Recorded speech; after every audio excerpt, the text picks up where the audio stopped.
Okay, is it visible now? Yes, sir. Yes, sir. तो आप NCERT से ये लाइन पढ़ लेते हैं, क्या लिखा है। ये लोग इन्होंने ऐसे कचड़ा किया हुआ है ना कि मैंने पहले हर चीज दे दिया फिर हर चीज दे दिया, ऐसे कर करके ये लोग करा रहे हैं।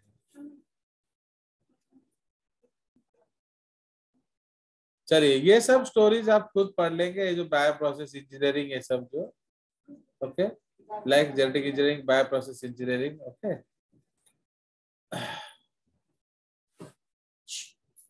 जीन ट्रांसफर और हाँ चलो इसको पढ़ो, अरण्या इसको पढ़ो, पढ़ लो आप लोग, एटलीस्ट एनसीईआरटी का लाइन खत्म कर देते हैं। हाँ यहाँ से Yes, पढ़ो। sir. Do you know the likely fate of a piece of DNA which is somehow transferred into an alien organism? Most likely, this piece of DNA would not be able to multiply itself in the progeny cells of the organism. But when it gets integrated into the genome of the recipient, it may multiply and be inherited along with the host DNA. This is because the alien piece of DNA has become part of a chromosome, which has the ability to replicate. In a chromosome, there is a specific DNA sequence called the origin of replication, which is responsible for initiating replication. Therefore, for the multiplication of any alien piece of DNA in an organism, it needs to be a part of the chromosome, which has a specific sequence known as origin of replication. Thus, an alien DNA is linked with the origin of replication so that this alien piece of DNA can replicate and multiply itself in the host organism. देखो एक ही चीज को 50 बार Yes, repeat sir. This can also be called as cloning or making multiple identical copies of any template DNA. Yes, cloning का मतलब ही जेरोक्सिंग है, तो इसलिए जितना अगर अपना डीएनए को कॉपी करोगे तो that is called cloning. Let us now focus on the first instance of the construction of an artificial recombinant DNA molecule. The construction of the first recombinant DNA emerged from the possibility of linking a gene encoding antibiotic resistance with a native plasmid, autonomously replicating circular extrachromosomal DNA of Salmonella typhimurium. Stanley Cohen and Herbert Boyer accomplished this in 1972 by isolating the antibiotic resistance gene by cutting out a piece of DNA from a plasmid which was responsible for conferring antibiotic resistance. और ना तो ये वो plasmid को design कर रहे हैं, तो साल्मोनेला टाइफिम्यूरियम का प्लास्मिड लिया, उसमें एंटीबायोटिक रेजिस्टेंस जीन घुसाया। Yes, The cutting of DNA at specific locations became possible with the discovery of the so-called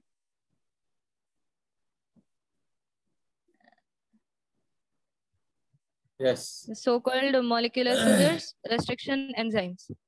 The cut piece of DNA was then linked with the plasmid DNA. These plasmid DNA act as vectors to transfer the piece of DNA attached to it. You probably know that mosquito acts as an insect vector to transfer the malarial parasite into human body. In the same way, a plasmid can be used as vector to deliver an alien piece of DNA into the host organism. The linking of antibiotic resistance gene with the plasmid vector became possible with the enzyme DNA ligase, which acts on cut DNA molecule and joins their ends. This makes a new combination of circular autonomously replicating DNA created in vitro and is known as recombinant DNA. Yes, क्योंकि हमने दो अलग अलग organisms का DNA जोड़ दिया। Recombinant DNA, इसको chimeric DNA भी कहते हैं। Yes, When this DNA is transferred into Escherichia coli, a bacterium closely related to Salmonella, it could replicate using the new host DNA polymerase enzyme and make multiple copies. The ability of multiply copies of antibiotic resistance gene in E. coli was called cloning of antibiotic resistance gene in E. coli. You can hence infer that there are three basic steps in genetically modifying an organism. First, identification of DNA with desirable genes. Second, introduction of the identified DNA into the host. Third, maintenance of introduced DNA in the host and transfer of the DNA to its progeny. Yes, तो समझ में आया, cloning का बात कर रहा है। हाँ, टूल्स में आ जाइए फर्स्ट। आप देखोगे यही यही चीज रिपीट करेगा, you'll see, हाँ पढ़ो। Restriction enzymes. In the year 1963, the two enzymes responsible for restricting the growth of bacteriophage in Escherichia coli were isolated. One of these added methyl groups to DNA, while the other cut DNA. The latter was called restriction endonuclease. The first restriction endonuclease, HinD2, whose functioning depended on a specific DNA nucleotide sequence, was isolated and characterized 5 years later. It was found that HinD2 always cut DNA molecules at a particular point by recognizing a specific sequence of 6 base pairs. This specific base sequence is known as the recognition sequence for HinD2. Besides HinD2, today we know more than 900 restriction enzymes that have been isolated from over 230 strains of bacteria, each of which recognize different recognition sequences. The convention for naming these enzymes is the first letter of the name comes from. Yesterday I gave you higher number ना, वो आज का story है। आप जानते हो NCERT पुराना data देता है, तो मैंने आपको जो डाटा दिया है that is recent data directly from the website. Yes, but आप एनसीईआरटी में यही दिया है तो आप यही लिखेंगे। Okay, yes sir. The convention for naming these enzymes is the first letter of the name comes from the genus and the second two letters come from the species of the prokaryotic cell from which they were isolated. For example, EcoR1 comes from Escherichia coli RY13. In EcoR1, the letter R is derived from the name of strain R. Strain RY13 strain? RY13 strain. नहीं, हम लोग line by line पढ़ लेंगे ना NCERT, ताकि कुछ छूटे ना।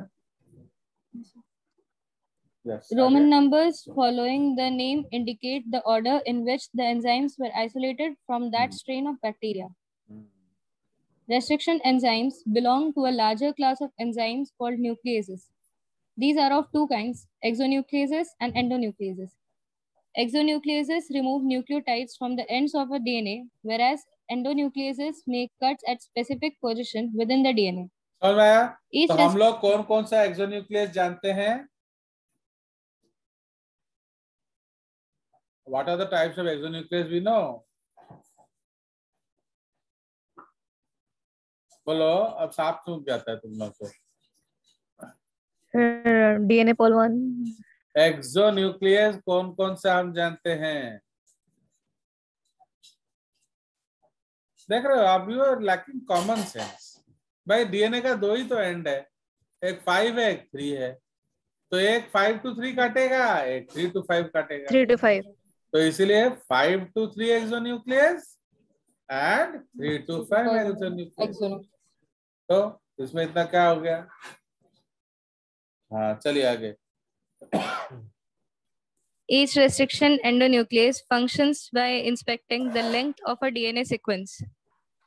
Once it finds its specific recognition sequence, it will bind to the DNA and cut each of the two strands of the double helix at specific points in their sugar phosphate backbones.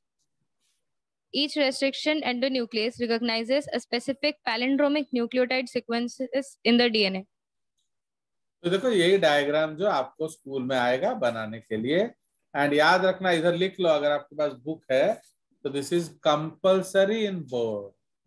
तो board में NEET में ये जरूर आएगा, इसमें 8 आना doubt नहीं है। चलिए, ये मैं दूसरों को भी बोला था, तो मार्क नहीं आने से मेरे का क्या गलती है? चलिए लिखो, तो इसे बुक में लिख लो, ये जरूर आएगा। तो ये ऑलरेडी मैं आपको दिखा चुका हूँ, GATTC। ये कटता है, ये स्टिकी एंड बन गया।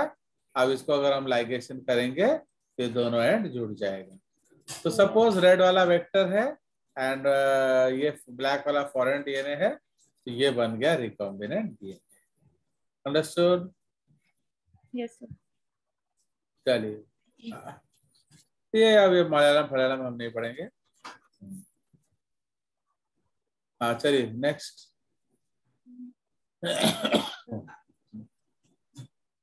For example, the following sequence reads the same on the two strands in 5' to 3' direction. This is also true if read in the 3' to 5' direction. Restriction enzymes cut the strand of नहीं, a please DNA. Please please please please Omkar. Yes, sir. दादा, Sir. is this line correct?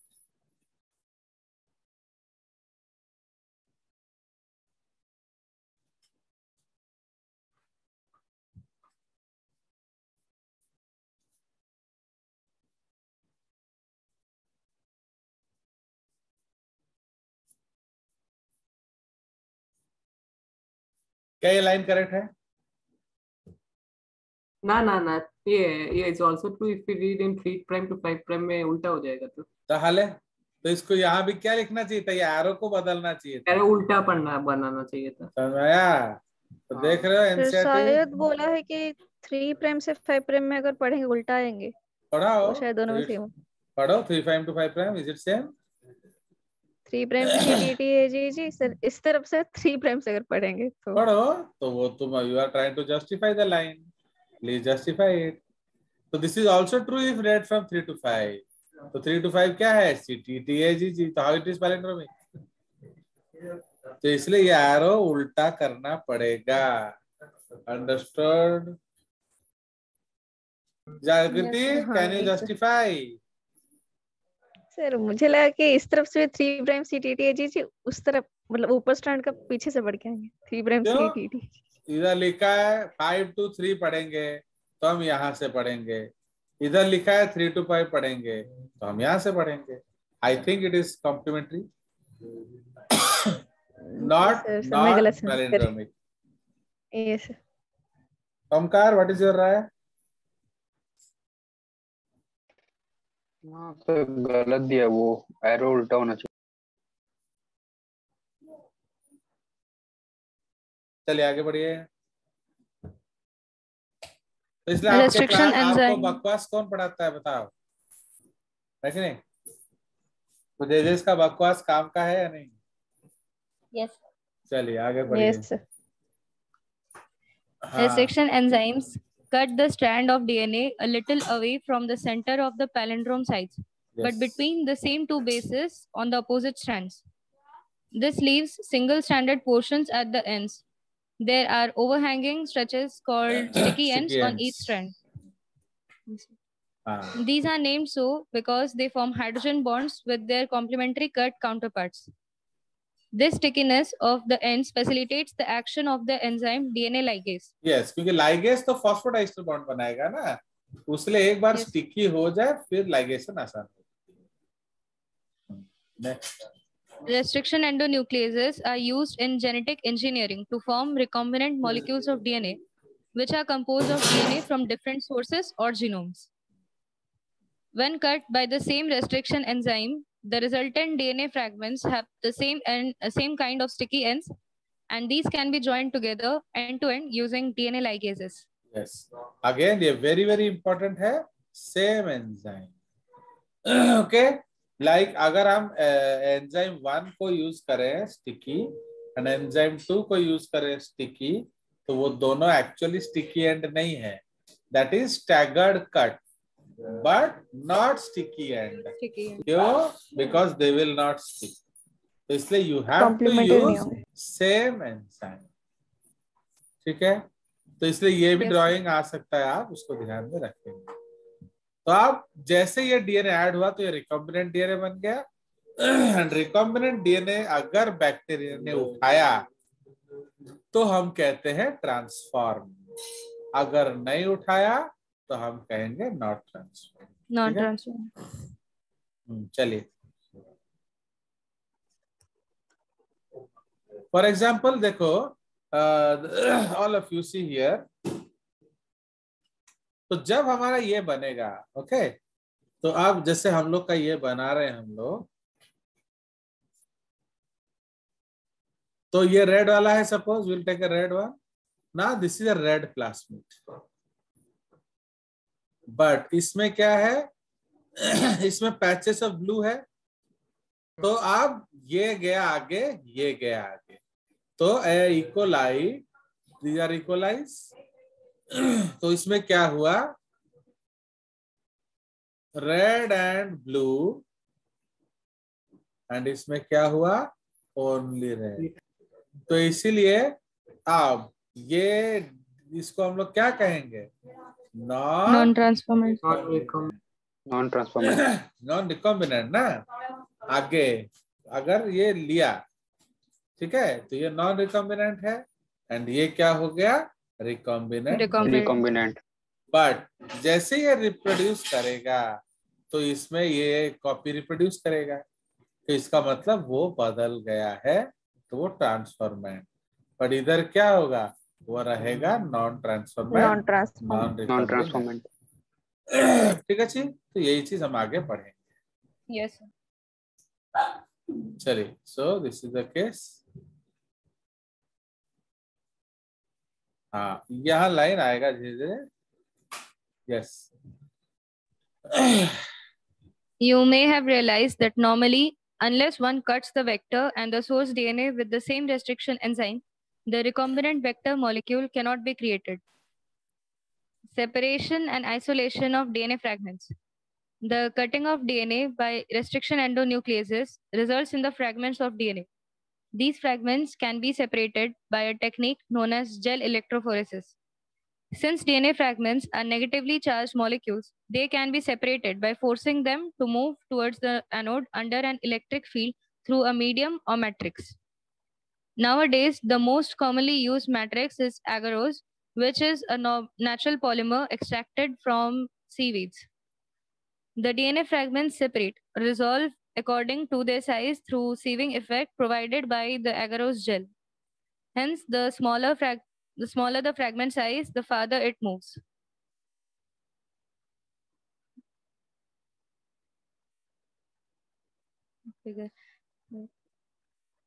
The separated DNA fragments can be visualized only after staining the DNA with a compound known as ethidium bromide, followed by exposure to UV radiation. Yes. You cannot see pure DNA fragments in the visible light and without staining. सुनिए, तो जब हम लोग उसको देंगे ethidium bromide, तो वो क्या करेगा, वो फ्लोरोसेंस प्रोड्यूस करेगा। तो जब आप यूवी रेज दिखाओगे तो it will show you orange colour, है ना, ऑरेंज रेड कलर दिखाएगा। Yes, sir. ठीक है, चलिए, ये आपको इलेक्ट्रोफोरेसिस समझा रहा है और क्या। सर वो डीएनए फ्रैगमेंट सेपरेट कैसे होते हैं, वो समझ नहीं आया थोड़ा। क्यों, अगर छानने वाला है, जैसे मैं आपको बोलूंगा कि रो 1 में 50 से 60% वाले बैठेंगे, रो 2 में 60 से 70, तो आप कहाँ बैठोगे अपना सोच लो। ठीक है, इट जस्ट लाइक एक जाल होगा। ओके, तो इसलिए जो छोटा वाला है वो जल्दी जल्दी चला जाएगा, तो बड़ा वाला है वो धीरे धीरे जाएगा। तो इसलिए छोटा वाला एकदम नीचे चला जाएगा एंड बड़ा वाला पीछे रह जाएगा। बुझला, तो इसीलिए it is just like a net ना, छान रहे हैं हम लोग। तो when you are filtering something, bigger size molecule will remain upstair and जो smaller ones will go down. तो अब उसको वो छान के चला गया, क्योंकि जब हम डीएनए काटेंगे तो वो अलग अलग साइज का कट रहा है ना। तो इससे जब तो अगर वो अलग अलग साइज का कट रहा है तो अलग अलग जगह सेटल करेगा। तो जो नीचे चला गया वो क्या है, तो जो नीचे चला गया दैट इज स्मॉलर, जो ऊपर रह गया वो है लार्जर। फिर उसमें हम लोग क्या करेंगे, उसमें एथिडियम ब्रोमाइड जेल में डाल देंगे एंड यूवी लाइट के अंदर देखेंगे, तो आपको ये सारा बैंड दिखेगा। Okay, I am showing you, मैं उसका एक फोटो दिखा रहा हूँ, देखोगे कैसे दिखता है।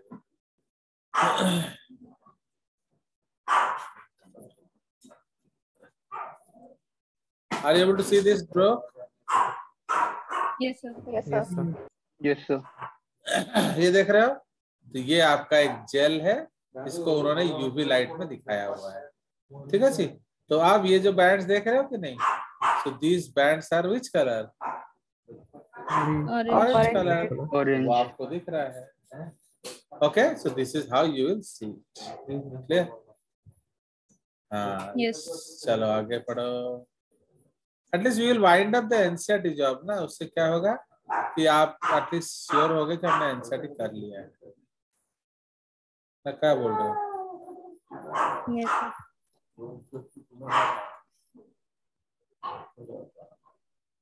चलिए, तो ये हमारा एक्चुअली ये सिर्फ ये एक बाईपास था।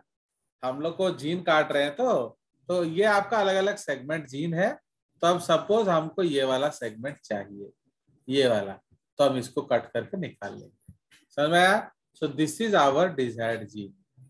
तो वही चीज है, दिखाने का कोशिश कर रहा है ना। Actually how to identify our desired gene, तो हम लोग ये जो छोटे छोटे सेगमेंट वो इन्होंने बताया नहीं है, वो फिर पीछे एक और जगह बताएंगे। समझ रहे हो? तो जब हम लोग डीएनए को छोटे छोटे पीस में काट दिए, तो अब suppose we need insulin gene, तो we have cut DNA into small fragments front and back of the sequence. ठीक है, अब वो डबल स्ट्रैंडेड सेगमेंट है, तो सबको हम एल्कली ट्रीटमेंट कर देंगे, तो क्या हो जाएगा? हाइड्रोजन बॉन्ड टूट जाएगा एंड सारे हो जाएंगे सिंगल स्ट्रैंडेड। ठीक है, अब हम उसमें डालेंगे एक प्रोब। तो what is a probe? Complementary Yes, DNA because हम जानते हैं we will not be able to see the DNA. ठीक है, सपोज ये हमारा बड़ा वाला डीएनए एंड यहाँ आपका जो 80 GC सीक्वेंस है ये कॉम्प्लीमेंट्री है, मतलब ये जो sequence no other gene has, no other gene has. तो इसलिए अब हम क्या करेंगे, इस 80 GC का एक छोटा सा प्रोब डीएनए बनाएंगे जो उसके कॉम्प्लीमेंट्री हो, GCTA। ओके, तो इसको आइदर हम क्या करेंगे, हाँ बोलो, GCAT, सॉरी, हाँ सॉरी। तो ये समझ में आ गया?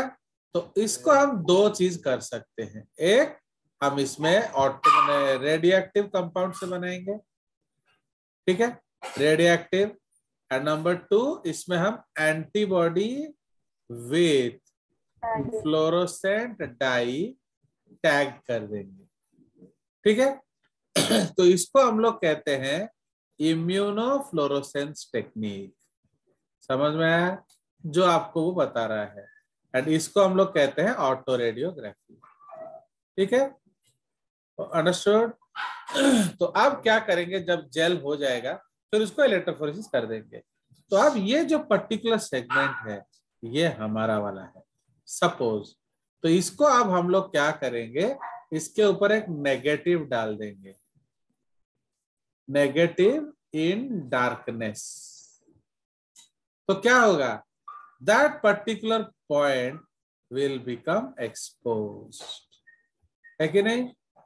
तो अब इसका हम फोटोग्राफ पॉजिटिव निकालेंगे एंड देखेंगे, अच्छा यहाँ है, तो अब हम लोग क्या करेंगे, उस पार्ट को कट करके निकाल देंगे। सेकेंड थिंग, अगर हमने इम्यूनोफ्लोरेसेंस टेक्निक यूज किया है तो आप एथिडियम ब्रोमाइड डालेंगे, तो क्या होगा, ऑरेंज रेड बैंड दिखाएगा। तो now which will show orange red band, जहां प्रोब है।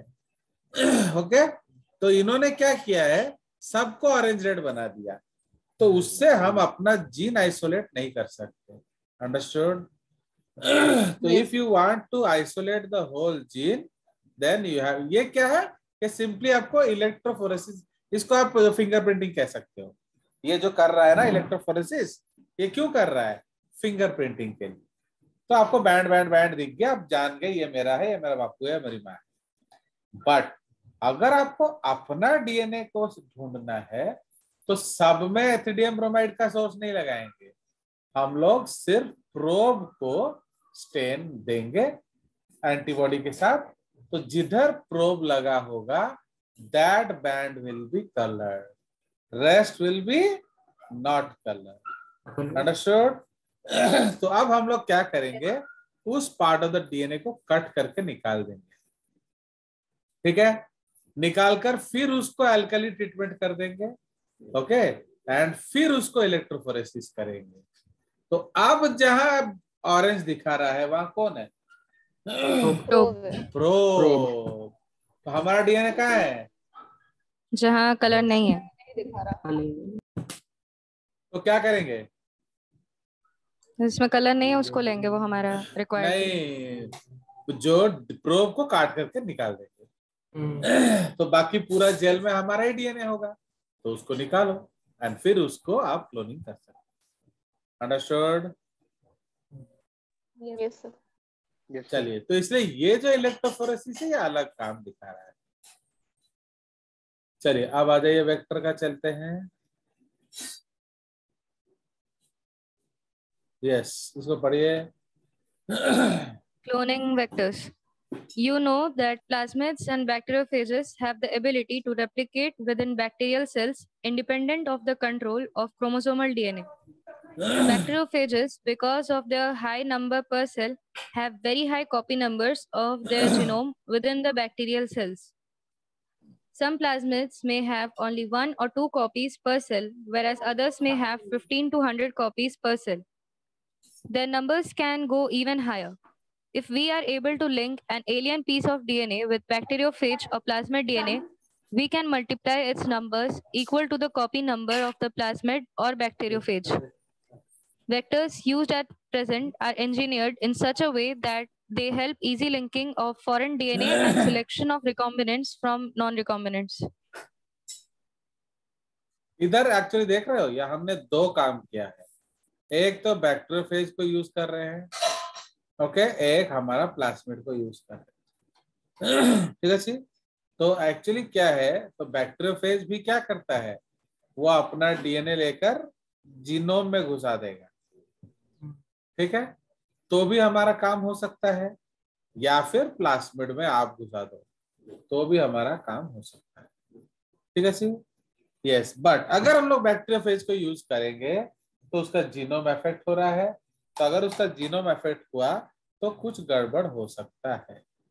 ओके, हाँ, पढ़िए आगे। So next page. ये पढ़ लिया? Yes sir. यस, तो क्या क्या है देखो, ये बहुत ध्यान से पढ़ो ये सब।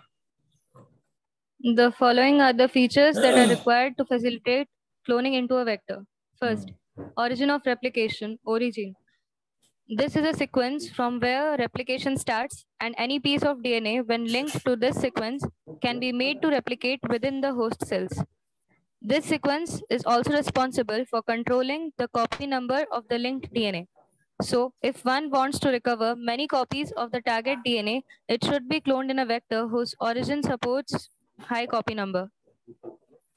Second, selectable marker. In addition to ORI, the vector requires a selectable marker which helps in identifying and eliminating non-transformants and selectively permitting the growth of the transformants. Transformation is a procedure through which a piece of DNA is introduced in a host bacterium.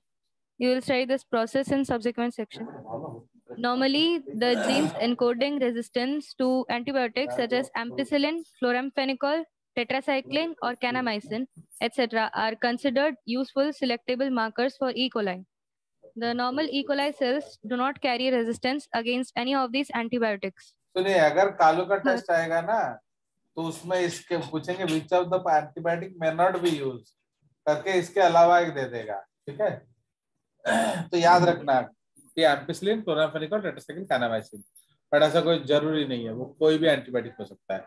पर since इन्होंने 4 दिया है, वो एक 5वां देख के answer में और कर देगा।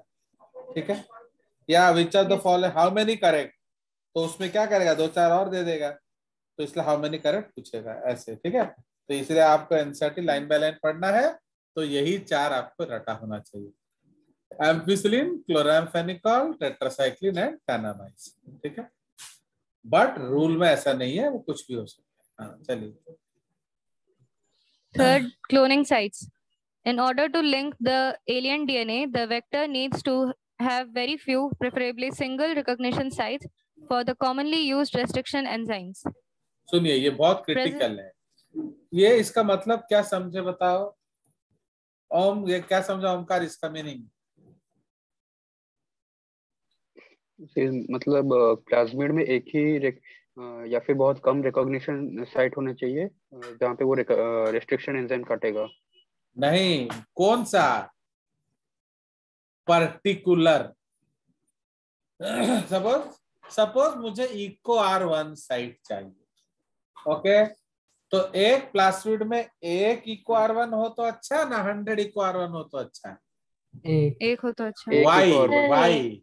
वाई तो कम पीसेस कटेंगे तो नहीं, तभी तो आप समझोगे ना कि लगा कहाँ है, समझ रहे मार्किंग हो? करने में से ये ढूंढने में ऐसा नहीं होगा। जैसे आप यहाँ देख रहे हो इको R1 कहाँ है, सपोज PST1 ले लो, PST1 अगर हम वहां काटेंगे तो क्या गड़बड़ होगा? एम्पिसिलिन रेजिस्टेंस साइक्लिन रेजिस्टेंस नहीं रहेगा। नहीं रहेगा, एटा तमे जानी देला, बुझलो? Yes sir. किंतु अगर PST1 साइट टेटार में भी होता तो तो दोनों रेजिस्टेंस नहीं रहेगा। दोनों तरफ रेजिस्टेंस नहीं होता, रिकॉग्निशन में प्रॉब्लम होता हमारा। नहीं, आप नहीं कह सकते, आप नहीं कह तो सकते। गारंटी नहीं है ऐसा ना, हो दोनों में सकता लगेगा या है एक में ही कि लगेगा। दोनों ना रहे, एक ऐसा हो सकता है कि एम्पायर ना रहे, ऐसा हो सकता है कि टेटार ना रहे, means nothing can be certain, तो एक इनडेफिनाइटनेस आ जाएगा कोई साहब। तो इसीलिए जो एंजाइम आप यूज करोगे उसके लिए कितना रेस्ट्रिक्शन साइट होना चाहिए? एक। बेटर है एक। 1 मिनिमम 1 है ना, बेटर है 1, ताकि आपको कोई कंफ्यूजन ना रहे, okay. But how many enzymes का रेस्ट्रिक्शन साइट होना चाहिए, वो जितना हो अच्छा है, बुझिएगा। सपोज आपका 200 एंजाइम का रेस्ट्रिक्शन साइट है, तो वी हैव ऑप्शंस ना, हम कोई भी 200 यूज कर सकते हैं। बट मैंने तुम्हारा चॉइस, सपोज तुम्हारा एक क्लासमेट है जिसमें सिर्फ 10 साइट है एंड एक क्लासमेट जिसमें 200 साइट है, तो where freedom is more? 200 side वाला। 200 साइट वाले में क्योंकि आपका डीएनए भी तो उससे ऑप्शन ज्यादा कटना है। चाहिए कि नहीं? आपका जो डीएनए है वो भी कटना चाहिए सेम एंजाइम से, तो इसलिए the more option the better. But suppose DNA is cut by PV1, तो how many PV1 sites you require in plasmid? 1। Only 1 हो तो बेस्ट। क्यों? ताकि हमें कोई प्रॉब्लम ना हो कंफ्यूजन उसको ना हो। ढूंढने में, ओके। बिकॉज आप जानते हो अगर जुड़ा है तो कहाँ जुड़ा है? एम्पायर में। एम्पायर में। तो अगर एम्पायर में जुड़ा है तो क्या होगा? एम्पिसिलिन रेजिस्टेंस नहीं रहेगा। उड़ गया। तो अब हम लोग अगर प्लेटिंग करेंगे एम्पिसिलिन मीडियम में तो क्या होगा? जो मर गए वो हमारे हमारा बैक्टीरिया मर जाएगा।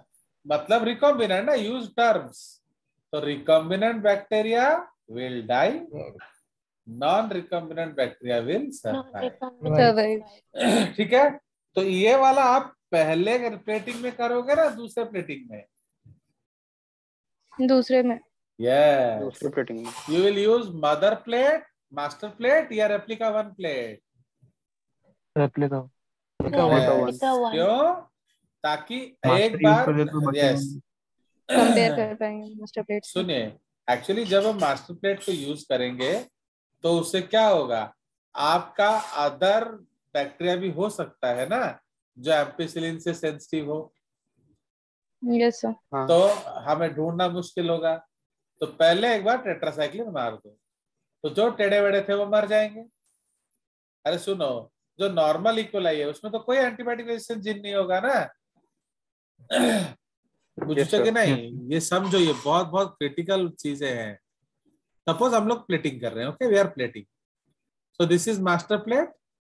सपोज इसमें 25 कॉलोनीज है, उसमें 4 में रिकॉम्बिनेंट डीएनए है, ओके, और एक में सपोज ओनली टेटार है एंड 20 नॉर्मल इकोलाई है, नॉर्मल इकोलाई, तो इसमें ना तो एम्पायर होगा ना ही टेटार होगा। क्लियर? तो जब हम इसको टेटार डाल देंगे तो क्या होगा? 21 मर वो 20 जाएंगे। का 20 मर जाएगा। ये 20 मरेगा, ये एक भी मरेगा ना, सॉरी नहीं, एक में टेटार ये है। 20 मरेगा, ये 4 ये बच जाएंगे। ठीक है जी। तो अब रेप्लिका 1 प्लेट में हमारा 4 + 1 टेटार वाला बच गया। अब इसको हम एम्पायर में डालेंगे तो क्या होगा बोलो? वो 4 मर जाएंगे। टेटार मर जाएगा। तो टेटार वाला मर जाएगा बट हमारा वाला भी मर जाएगा। अंडरस्टूड? तो इसीलिए Yes, we will, तो हमें पहचानने में मुश्किल होगा। तो इसलिए अभी हम लोग इसको टेटार एम्पायर ले लो, सपोज एम्पायर, तो क्या होगा? ये जिंदा रहेगा, ये चारों मर गए। तो जो चारों मर गए वो कौन है? जिसमें रिकॉम्बिनेंट डीएनए था। हाँ बट अगर हम लोग अदरवाइज करेंगे, अगर हम लोग इधर ले लेंगे पहले क्या? एम्पायर। ठीक है, एम्पायर मारने से हमारा 4 भी मर गया एंड ये 20 भी मर गया, 20 भी एक मर ही जाएगा। बचा, ये वाला बचेगा टेटर एम्पायर वाला। तो then how will Yes, you use it? तो हम इसको यूज नहीं कर सकते। ओके, तो यही चीज वो समझा रहा है पीछे। ठीक है जी, तो इसलिए Yes. ये लाइन थोड़ा ध्यान से पढ़िए। हाँ, आगे पढ़ो। Presence of more than one recognition sites within the vector will generate several fragments, which will complicate the gene cloning. हाँ, वो The हर जगह जुड़ ligation- जाएगा। ओके, या कहाँ जुड़ेगा पता नहीं, तो देन फिर ढूंढना उसको मुश्किल होगा।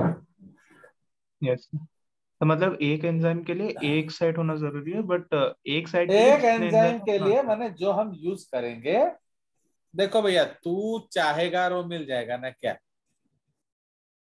ऐसा तो होगा नहीं ना। बट हमारा इच्छा क्या है कि मैक्सिमम 1 साइट हो। अगर 2 हुआ तो कुछ तो गड़बड़ होगा ना। तो इसलिए what will be our prayers that suppose we are using EcoR 1, तो उसका एक ही साइट हो।